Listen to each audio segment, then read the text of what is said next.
Hipodrak nació por un grupo de mujeres que andaban, una tía mía, Marilena Landa, que andaba buscando encontrar cosas en su vida, darle un poco más de sentido a su vida, y era muy inquieta, tenía su propio negocio, además era antropóloga, y decidió juntar un grupo de mujeres y ayudar a los presos adultos de la cárcel de Puebla para reintegrarse a la comunidad, y se dieron cuenta que no podían reintegrarlos. Alrededor del 70% de los presos venían de familias desintegradas.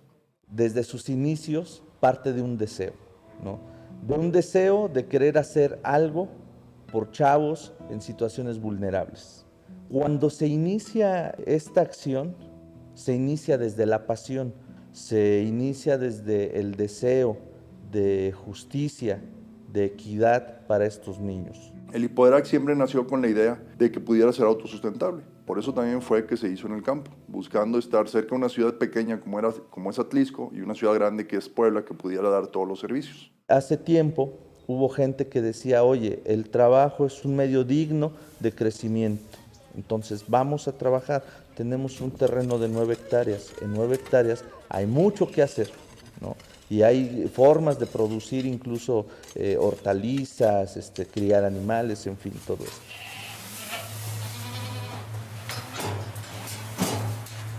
El trabajo siempre ha sido una base en Hipodrak. Después, a esa base le buscamos dar una estructura pedagógica. Así comenzamos la construcción de un modelo de formación en el trabajo, donde sí buscamos que el chico desarrolle actividades en formación laboral, pero donde el fin no es que el chavo trabaje, sino que el chavo desarrolle habilidades mediante acciones de trabajo.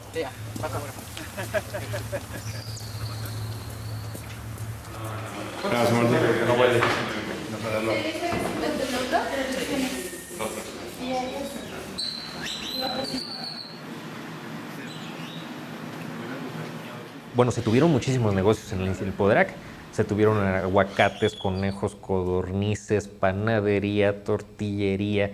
Bueno, podríamos hacer muchos días de cosas que se tuvieron. Es hasta donde se generan, yo creo que dos coincidencias muy importantes. Una es la quesería, donde entra una visión ya de mercado, donde decimos, oigan, podemos producir a cierta calidad y existe un nicho de mercado.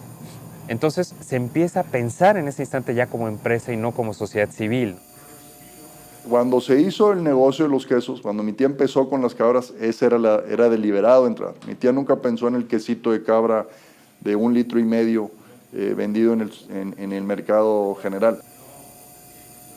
Traemos las primeras cabras de Querétaro, regaladas, unas cabritas de 5 meses. Pues se hizo una quesería, yo te puedo decir, no era más de 8x4, y muy chiquita. Y se empezó a producir queso. Tenemos la fortuna de contar con don Rafael Perler, que nos da un know-how de calidad en la producción del queso con estándares sumamente altos, ¿no? Que él es un experto quesero suizo. Estudió para maestro quesero en Suiza, trabajó muchos años allá en queserías, después vino a trabajar en México y cuando se jubila es invitado por Agustín y viene como voluntario. Para eso empezamos a ampliar el negocio, el hato de cabras, nos metemos a meter 200 cabras. Empezamos a crecer el hato y la producción de leche. Y además haciendo la venta afuera de iglesias y a quien se dejara, ¿no? A quien se dejara, ¿por qué? Porque era decir, oye, te vendo un queso hecho por los niños de la calle.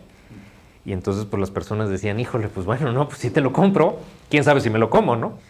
La parte muy importante, primera, inicial, fue la de la comercialización, que ese sí es un trabajo muy importante de Agustín, en el tener una visión de decir no nos vamos a quedar solamente en las iglesias y lo vamos a vender, ¿no?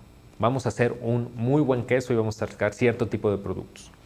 Y aprovechar en primera instancia la red de relaciones de la institución. Fui con el señor Ferrer, y que era amigo de mi hermana, y le dije, señor Ferrer, me recibe así todo seco y me dice, ¿qué? Y le digo, pues vengo a ver qué me dice de estos quesos. Y los ve y me dice, déjalos ver la siguiente semana. Así fue, y me largué. A la siguiente semana regreso y me dice, están buenos, les falta sal. Y me largué. Y le volví a mandar otras después, y me dice, esos sí están buenos. Le dije, bueno, ahora sí ya cumplí, sí. ¿Me puede dar la lista de sus clientes? De restaurantes donde vende vino y todo lo demás. Me dijo, sí. Y me empezó a marcar todos, y les empezó a hablar.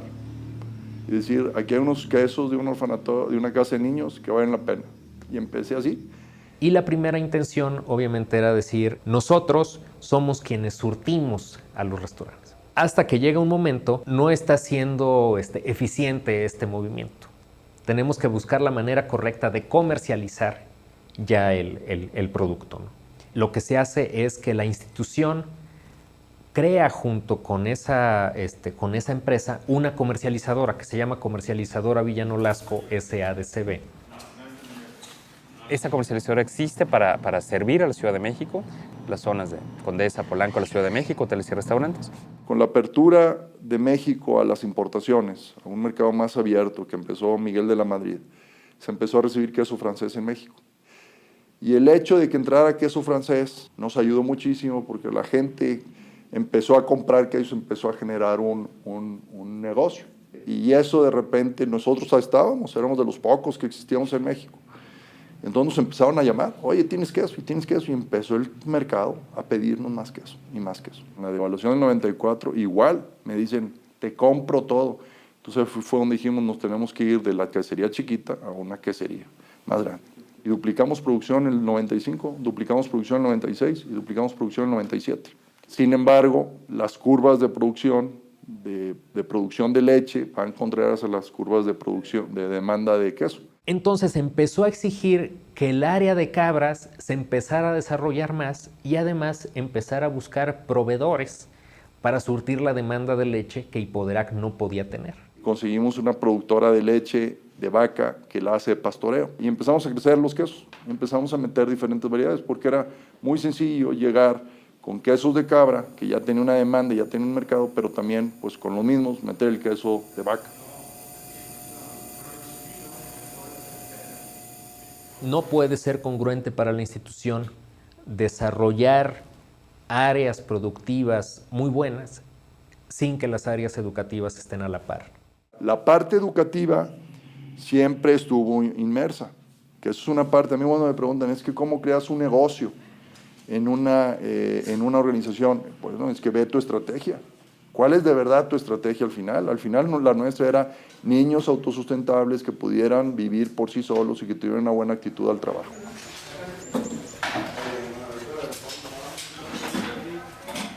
También hemos tenido apoyos institucionales muy fuertes para la parte educativa. Ignacio lo profundizará más. Sí, tenemos una relación con Tierra de Hombres. Ellos son una organización alemana que canalizan recursos para apoyarnos en el proyecto. Eso significa que nos dio la capacidad para contratar servicios de organizaciones especializadas en metodología educativa para poder sistematizar nuestro modelo educativo y publicarlo. Y al final lo que se llega es decir, sí se pueden desarrollar lo que nosotros llamamos habilidades genéricas transferibles por medio del trabajo. ¿Qué has aprendido aquí en Hipoderac? ¿Qué te gusta hacer? Trabajar, ¿Trabajar? ¿Por qué? para que gane dinero. Para ganar. Los niños en calle ejercen distintas acciones para obtener recursos. El principal es la mendicidad. Imagínate un joven que en la calle en un día se puede ganar 200 pesos y trabajando honradamente se va a ganar 50.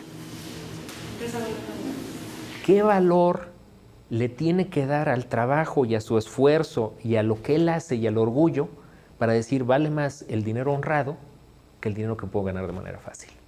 Tratar de obtener los mismos recursos, pero de manera digna. A nosotros se nos ocurrió mediante un proceso laboral.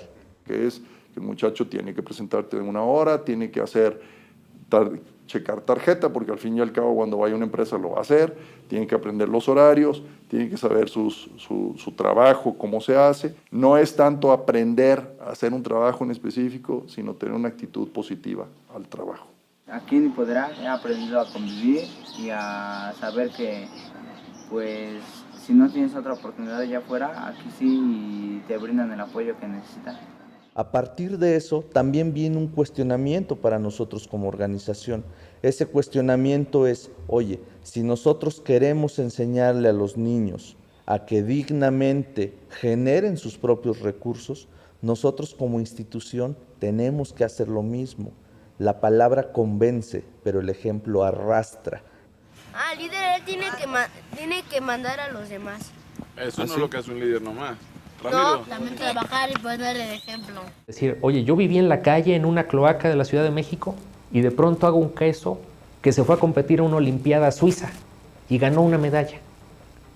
Y decir, oye, yo tengo ese valor, si a mí siempre me dijeron que yo no podía. Tenemos 5 áreas de atención que forman un modelo educativo integral.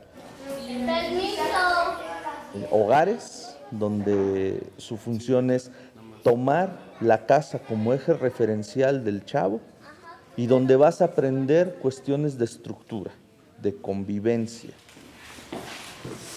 Me mandaron directo a San Lucas y pues ahí fue aprendiendo que no necesitas tener, o sea, tantos años, sino que necesitas saber lo que tienes que hacer.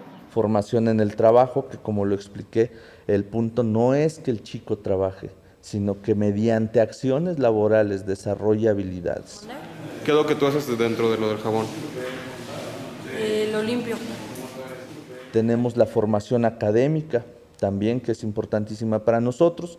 Nosotros creemos que la formación académica es una opción para el chavo, franca, de crecimiento y de desarrollo personal, y lo complementamos con un área de psicopedagogía. Cada chavo que llega a integrarse a Hipoderac pasa por una serie de pruebas psicométricas para tener un diagnóstico. A partir de ese diagnóstico se diseña un plan de trabajo con cada chavo. Tenemos también desarrollo humano, donde el concepto de desarrollo humano va muy enfocado a una reconciliación de su presente con su pasado para aspirar a un futuro más sólido, más seguro, más humano. En San Marcos aprendí que tienes que, bueno, que ya, si ya te sabes controlar, lo tienes que hacer más, o sea, que no tienes que ser tan explosivo así. Porque yo antes, cuando estaba en otras casas, pues sí, luego me prendía y todo. Y por último, vida independiente. En vida independiente, el chavo sale de Hipoderac y sale ya teniendo un espacio digno donde vivir, teniendo un trabajo digno con el que se puede mantener, y aún así nosotros no damos ese proceso como ya terminado. Después de eso tiene que venir un acompañamiento hasta que juntos evaluamos que es el momento de cerrar. Pues entré a Hipoderac en el año 95. Hipoderac fue parte de mi familia durante 8 años. Alrededor del 97 empezamos a tener el apoyo de la Universidad de Berkeley. Venían muchachos del MBA por 21 días durante el verano a ayudarnos a analizar todo el negocio y hacíamos proyecciones de ventas del siguiente año. Un momento que fue importante con Berkeley fue decir, ¿qué vamos a hacer con esos excedentes de la leche? Entonces se hace un estudio de mercado, se ve y decimos, bueno, ¿qué derivado se puede sacar? Y entonces aparecen los jabones de leche de cabra. A su vez, la idea que también surge en ese momento cuando se crea el taller de jabones es decir, oye, esto está interesante. Pues ya tenemos 3 áreas dentro de la institución que se están dando servicios a sí mismas. Tenemos el área de cabras que da el servicio a la quesería. La quesería también saca un producto que le está dando, tiene esta relación con jabones. Entonces, oye, ¿cuáles otros servicios de nuestras diferentes áreas para que todos sea una cadena, ¿no? Entonces decir, oye, pues la carpintería, entonces todo lo que vamos a hacer, los empaques que vengan de carpintería. Vamos a girar nuestros empaques para que den trabajo a esta área. Y entonces ahí se empezó a definir otro trabajo que se hizo con Berkeley, fue decir, tenemos que hacer unidades de negocios para saber cuáles unidades son las que están dejando. Lo interesante ahí es que ya se empezaron a unir la lógica tanto de la producción con la lógica del área educativa y entonces empezaron a decirse, ok, vamos a ver también cuál es el valor educativo que le damos a cada área. ¿Qué habilidades puede desarrollar un chavo mediante el trabajo? Socialización, trabajo en equipo. Si tú entras a carpintería, vas a aprender a cortar madera, desarrollas psicomotricidad fina. Si estás en jabones, vas a aprender a medir y pesar. Tienes que desarrollar habilidades lógico-matemáticas. Un área de producción donde tenemos insertos a los jóvenes solamente es verdaderamente educativa si es verdaderamente productiva. El negocio, el queso, llegábamos a vender $750,000 al año en aquel entonces, que ya generaba casi toda la autosustentabilidad, pero previendo que pudiera ir algo mal, generamos una campaña de recaudación de fondos. ¿Eso puede redondear con sus 50 centavos? Serían 58 pesos. Que le generaba por sí sola la suficiente cantidad de recursos el Hipodrak para mantener a los niños. Es decir, si se caía el negocio del queso y todo lo demás, podían cortar todos los negocios y ese dinero ayudaba a mantener a los niños.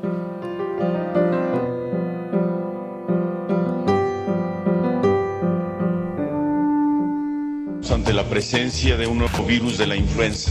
Virus influenza. De influenza porcina. El tema de la influenza para nosotros nos señala que la diversificación que en algún momento obtuvimos o estamos buscando cada vez tener más en la parte de procuración de fondos, aún todavía no nos es tan clara y no las hemos alcanzado tanto en la parte de la unidad de negocios. Ya caemos en cosas como darnos cuenta de decir, oye, pues tenemos un cliente principal, él ya nos tiene de cuenta muy sujetos, nos pasa algo como la influenza, ¿y qué hacemos? Se nos puede acabar el negocio en un momento. No podemos depender en porcentajes tan altos de un solo financiador, ¿no? O de un solo cliente, por ejemplo. Todo el funcionamiento del día a día de la institución es cubierto por las áreas de producción. Causa tensiones hacia adentro de la institución, por ejemplo, una discusión de presupuestos o una discusión de objetivos, cuando no sea antes todo el ámbito es educativo, todo el ámbito es de producción, cuando los dos se encuentran, ¿no? Tenemos una necesidad educativa. Fíjate que los niños necesitan calzoncitos y los calzones cuestan 10 pesos y la máquina le falta un tornillo y el tornillo cuesta 10 pesos. ¿Qué es lo que vamos a hacer, no? ¿Qué compramos? ¿Cuál es el objeto? El objeto no son los quesos. El objeto no son las cabras. El objeto son los niños. La organización de entrada para poder hacer proyectos productivos creo que tiene que romper un paradigma.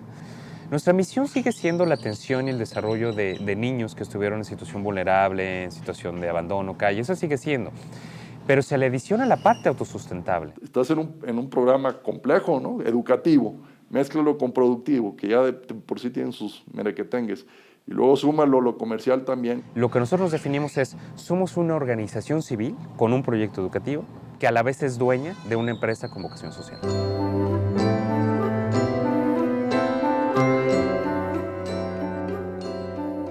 El futuro en Hipodrak yo lo veo con retos importantes. El modelo de formación en el trabajo mismo tenemos que reajustarlo.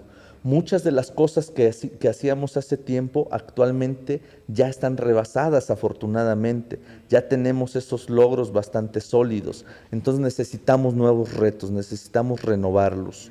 Sería interesante explorar el llegar a los límites del 100% de nuestra autosustentabilidad. Logremos cobertura total de nuestro gasto corriente y generemos excedentes suficientes que nos permitan explorar alternativas sociales que sean estratégicas para Hipodrak. Acabamos de surtir 130,000 jabones de un pedido especial que nos hicieron. Mensualmente estábamos produciendo como 2,500 jabones al mes. Con este pedido tuvimos que brincar a realizar 3,600 jabones diarios.